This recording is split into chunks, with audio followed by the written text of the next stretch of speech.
Welcome, I'm Kirk Weiler, and today we're going to be looking at implicit derivatives in Math 4 Honors.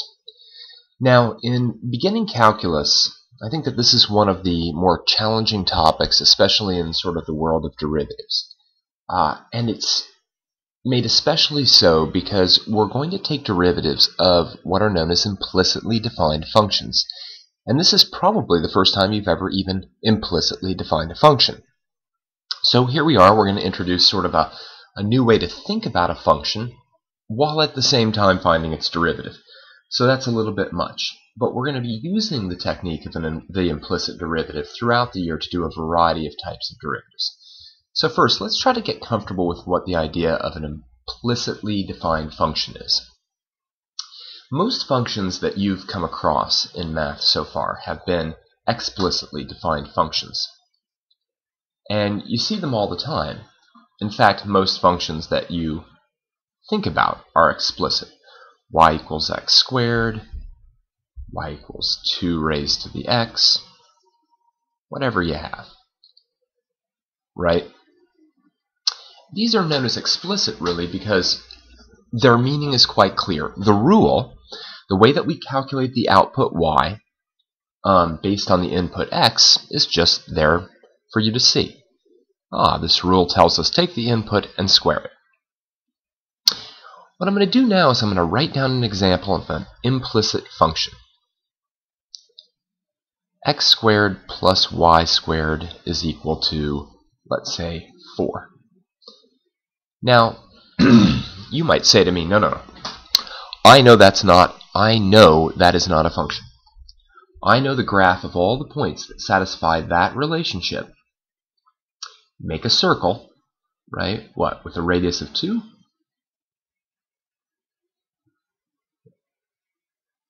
Right? And you'd say to me, that's not a function, right?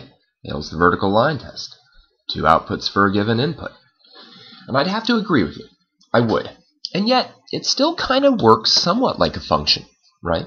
We take a value of x, we put it into that equation. We have to do a little bit of work. We have to square it. We have to subtract it from 4. And then we have to take the square root to find y. But it is still a rule. But it's a rule that gives us a couple outputs often.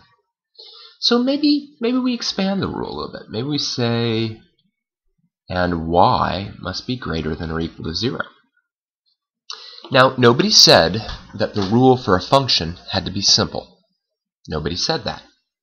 So let's say we now have a rule that says that x squared plus y squared equals 4, and y has to be greater than or equal to 0. Those are the two conditions that have to be met for us to have an output. Well, now, in fact, this would be a function. Because now we would only have the upper half of the circle. So, mostly, what I just want you to do is I want you to understand that if we now have an equation that has an x and a y in it, but it's not been solved for y. In fact, maybe you even suspect that there are more than one output, or there is more than one output for a given input. I still want you to say, but y could still be a function of x.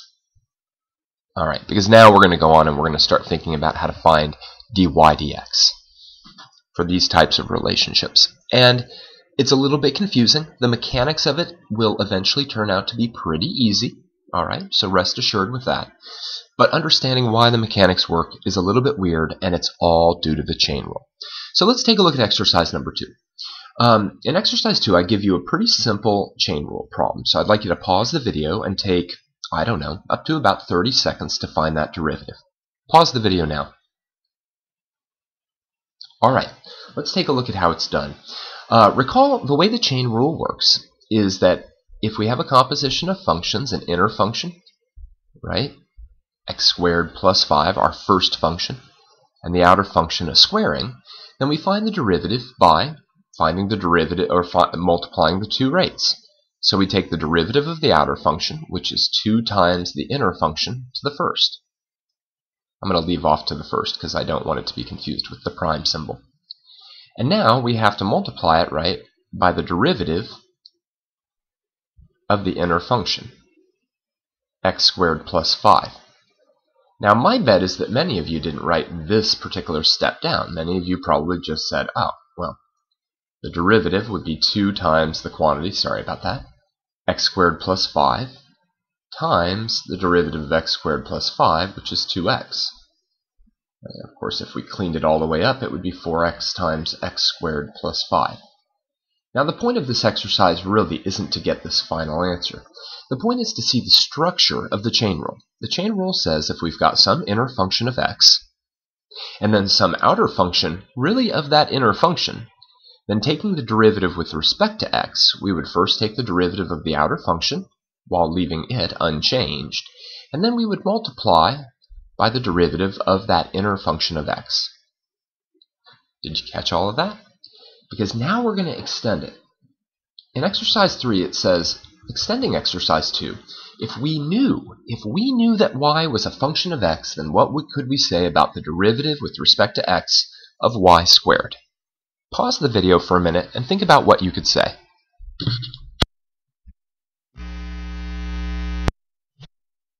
Okay, let's take a look. Now, whenever I do this exact exercise with my students, many times many of them can get it. And many of them don't write what I'm going to write down right now. But I want to kind of formally write out what this means, right? Now, we normally don't write y in function notation, but there's really nothing wrong with doing it. That just shows me that y is a function of x. Now, what we've got is classic chain rule. We've got an inner function y, and we've got an outer function, the squaring. So we're going to take the derivative of the outer function, which is 2 times the inner function. I'm going to keep using that function notation, but eventually I'm going to drop it, and then we would have the first power, but I'm not going to put that. And then we would take it and multiply by the derivative of the inner function. The best we can really say about that is that it's dy dx, or y prime. So we can say that this is 2y times y prime. What's very, very strange about this derivative is that this variable and this variable aren't the same. See, if this is d dx of x squared, then we've just got 2x. But it's d dx of y squared, which means that y itself is a function, so the chain rule applies. The mechanics are really easy. We just take the derivative of that function of y, whatever it is. You know, if it's y squared, its derivative is 2y. If it's y cubed, its derivative is 3y squared. But then we have to go on, and we have to multiply it by its derivative, which is y prime, or dy dx. So, take a look at exercise 4. This brings us all the way back to exercise 1. It says, find dy dx for x squared plus y squared equals 1. And then, what's different about dy dx? Now again, this is weird. Every time you've ever found dy dx, you've always had something like y equals some function of x. So if your first line was always dy dx equals. Well, that's not what we have in this situation. What we have is a function y that is defined implicitly in terms of x, meaning that its meaning is harder to see. It's harder to calculate the output with the given input. Right? Think about how you think about the word implicit. So here's what we're going to do for the first time, is we're going to imply sort of the fundamental rule of algebra, which is that we're going to take the derivative of both sides of the equation. Right? If both sides of the equation are equal, then their derivatives must be equal. That's all we're really saying here. And the derivative in terms of x. Now remember, derivatives distribute over addition. So I can actually say this is the derivative of x squared with respect to x times the derivative of y squared with respect to x. And I'm going to go right for this right away. The derivative of a constant is always 0. Now, the derivative of x squared with respect to x is what it was yesterday. It's still 2x.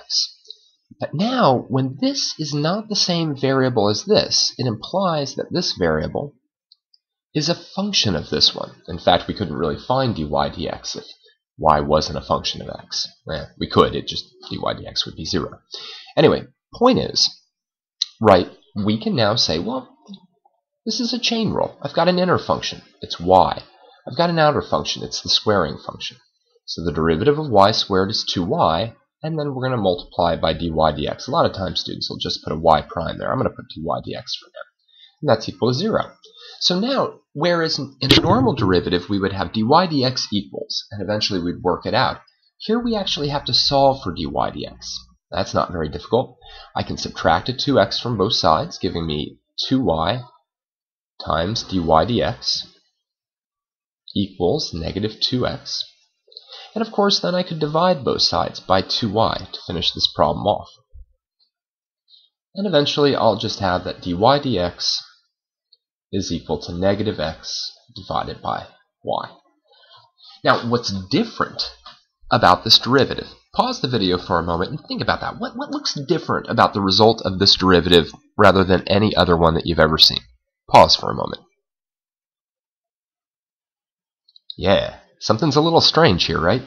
For the first time, the variable y is showing up in the derivative. So far, the derivative has always been a function of x. Now this derivative is a function of both x and y. Now, I'm not really bothered by that. In fact, it's kind of cool. Because if we were to draw out this curve, a full circle, right, a full unit circle, all it says now is that if I take any point xy on this circle, and I draw in the tangent line, let me get my tangent line in red here, I draw in the tangent line, then that tangent line's slope can be calculated as long as I know both the x and the y coordinates. For instance, let me just toss out one particular one in general. Not the most special one on Earth, but if I took the point 0, 1, right, and I substituted it into this derivative, let me put my little evaluation bar there, and I'm going to stick in red if that's okay.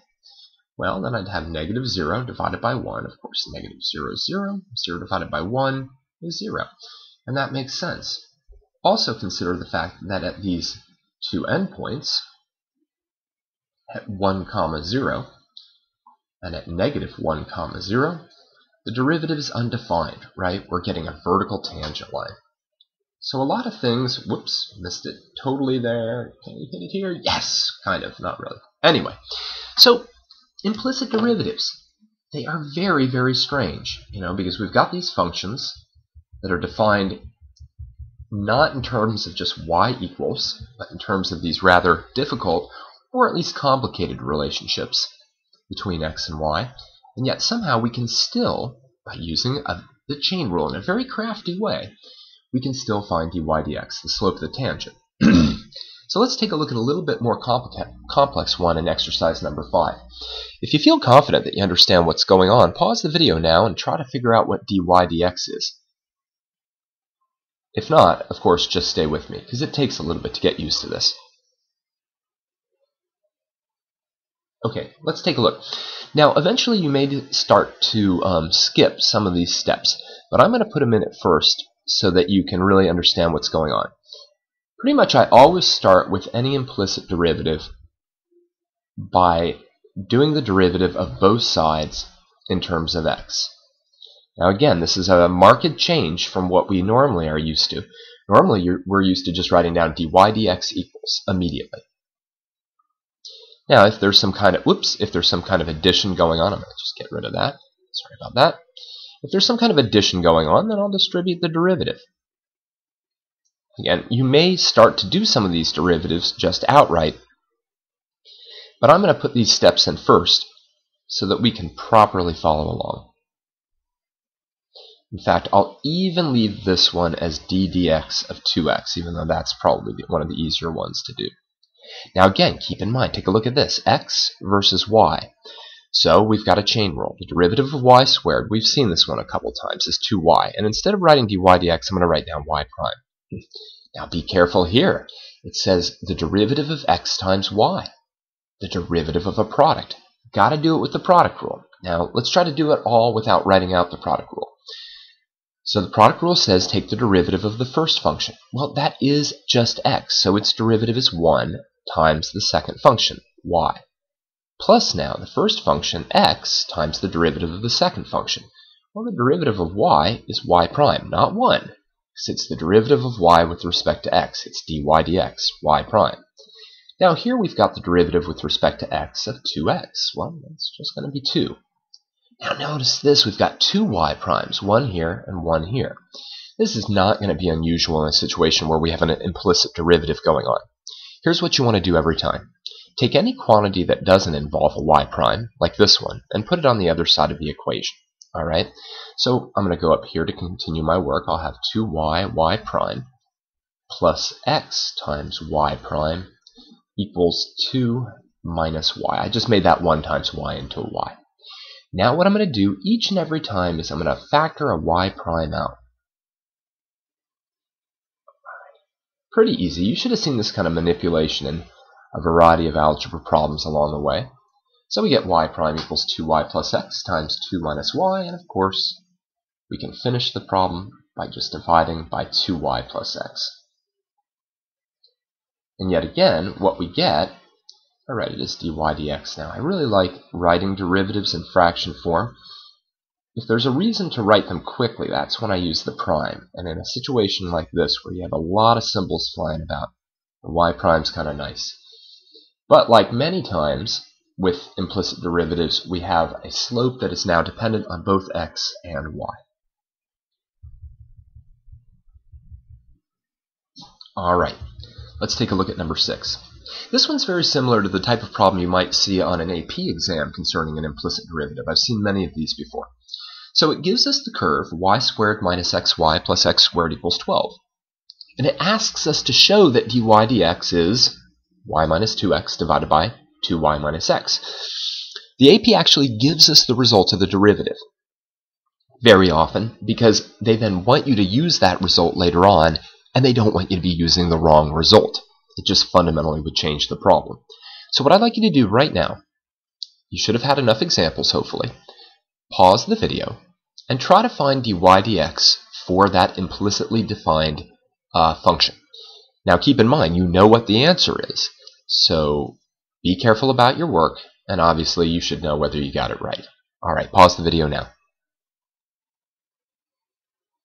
Okay, let's go through it. Now, what I'm going to start doing is I'm going to start doing the implicit derivative without writing all the steps out. So I'm going to do this. I'm going to say, alright, well I'm going to take the derivative of y squared, and I'm going to get 2y times y prime. Now, I have to be careful about the subtraction, but again I have another product rule going on, x times y. So when I do the product rule and there's a subtraction involved, I almost always just do the product rule inside of a parentheses. I'll distribute the subtraction later. So the product rule, the derivative of x is 1 times y, plus x times the derivative of y, which is y prime. Now the derivative of x squared is going to be 2x, and the derivative of the constant is going to be 0. Don't forget to take the derivative of the constant. That's one of the most common mistakes that students make. Alright, 2y, y prime, minus y, minus xy prime, plus 2x equals 0. Notice we've got some things here and here that don't involve a y prime, some quantities here and here that do. We're going to take all those quantities that don't involve the y prime, and we're going to put them on the other side of the equation. I'm going to just do that mentally, and I'm going to factor the y prime out all at the same time, just to save you a little bit of time. So I'm factoring the y prime out of that 2y prime, and out of the xy prime. I'm going to put the negative y on the other side. It's going to become positive. I'm going to put that positive 2x on the other side. It's going to become negative. And of course now you see how the problem ends.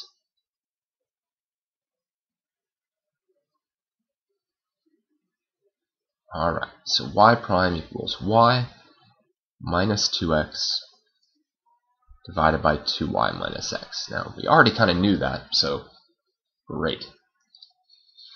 But here's where the fun begins. Take a look at the next problem. It says, find all points on the curve, if they even exist, where the tangent line to the curve is horizontal. So we've seen this before. Now, we almost want to be on autopilot, right? Let's take a look. We know that if the tangent line is horizontal, then more than anything else, y prime must be 0. Alright, well, we've got an expression for y prime. We get y minus 2x divided by 2y minus x. That's got to be equal to 0. Now, unlike any other problem that we've done on this, we can't just say, all right, x equals 4, or x equals plus or minus 1. We literally get a condition. Now, no problem, right? We know when we have a fraction equal to 0, the only way that can occur is if the numerator is equal to 0. And again, this becomes kind of an issue, because great, we get y equals 2x. What does that tell us? What does that really say? You know, I mean, it's not this set of points. I mean, it is a set of points, but, you know, it seems like maybe this would be then a correct answer. You know, 1, 2, or, I don't know, -3, -6. I want you to think for a moment.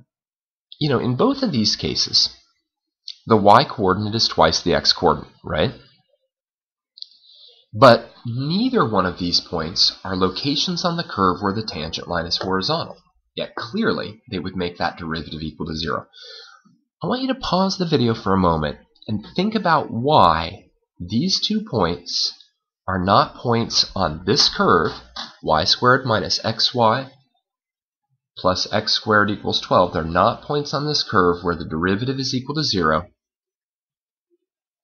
and yet they make the derivative equal to 0. Pause the video for a moment. Think about that. This is one of the more challenging ideas for students. They're not points on the curve where the derivative is 0 because they're not points on the curve. The point 1, 2 simply isn't a solution. The point 3, -6 is also not a solution. And what do I mean by a solution? What I mean is that literally these 2 points, when they're substituted into the equation that's defined by y squared minus xy plus x squared equals 12, our friend here that's circled, they don't make it true. So, in fact, we have 2 things. We've got the equation of the curve, y squared minus xy plus x squared equals 12. Let me put that down here. We've got, right, y squared minus xy plus x squared equals 12, and we've got y equals twice x. Both of these conditions, both of them must be met in order to have points on the curve where the tangent line is horizontal. This guarantees the points on the curve. This guarantees the tangent line is horizontal. Put the 2 together, and we find all the points that satisfy both. How do you do that? You solve a system of equations. What I'm going to do is I'm going to take 2x and I'm just going to substitute it in for y everywhere I can in this equation. So let's do that. And let's erase random marks. Okay, back to the pen. Here we go. 2x, quantity squared, minus x times 2x plus x squared equals 12.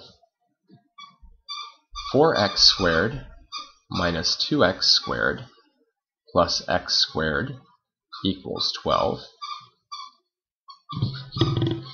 By the way, if you're wondering what the squeaking in the background is, that happens to be my dog Lego. He found a chew toy, managed to get into my office, and is now giving us some stylish background squeaking. Alright, so we've got x squared equals 4. You know, the squeaking was nice as we were working through the algebra. It's okay. Makes it feel more like a classroom experience, right? With random bells and telephone calls. So we get x equals plus or minus 2. What's y going to be? Well, we know that y is going to be 2x. So y would be at x equals plus or minus 2. Y would be plus or minus 4. So these 2 points, 2, 4, and -2, -4, are points that both lie on the curve, that's condition 1, and make the derivative equal to 0, that's condition 2. And this is really kind of cool because it's a system that came up just sort of organically, right? We created the system. Well, we didn't create the system. It was kind of thrust upon us by the problem itself. But we had to recognize that we had a system of equations. One equation being all the points that lie on the curve, the other equation being all points that gave us a derivative of 0. Alright, that's a pretty challenging one. Implicit derivatives, they're tough. Hopefully you got something out of the video though. Thank you for joining me, and until next time, remember, don't get into a staring contest with a llama. They spit.